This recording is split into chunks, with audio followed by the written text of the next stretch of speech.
बघा, दिलेल्या संख्येपेक्षा कोणतीही एक लहान संख्या लिहायची आहे. आता बघा मग पहिल्यांदा काय 11 आहे. 11 पेक्षा लहान कोणती आहे मग संख्या लिहा. चला 11 पेक्षा लहान संख्या लिहा. बरोबर. हां, आता पुढं काय आहे बघा 15. आता 15 पेक्षा लहान संख्या लिहा. बरोबर.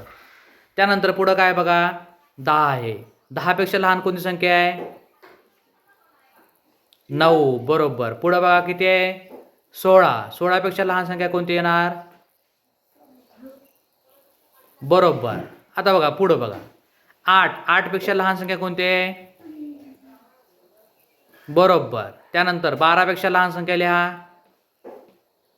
बरोबर. त्यानंतर 9 पेक्षा लहान संख्या. बरोबर. चालेल चालेल. हां, पुढं 20 पेक्षा लहान संख्या.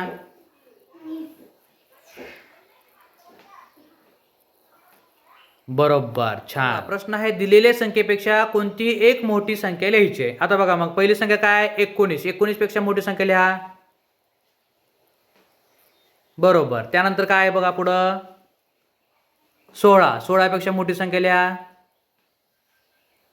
बरोबर. पुढं काय 6. 6 पेक्षा मोठी संख्या लिहा.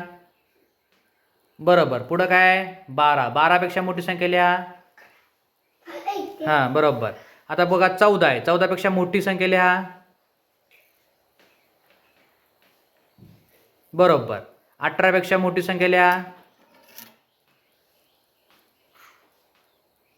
बरोबर. आता 2 पेक्षा मोठी संख्या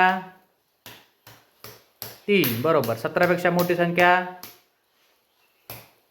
बरोबर. याच्यामध्ये तुम्ही त्याच्यापेक्षा दुसरी देखील संख्या लिहू शकता. म्हणजे त्याच्या पुढची संख्या लिहिण्यापेक्षा किंवा लहान म्हटलं की त्याच्या पाठीमागे संख्या लिहिण्यापेक्षा त्याच्यापेक्षा मोठी संख्या देखील लिहू शकता. छान. बसा चला.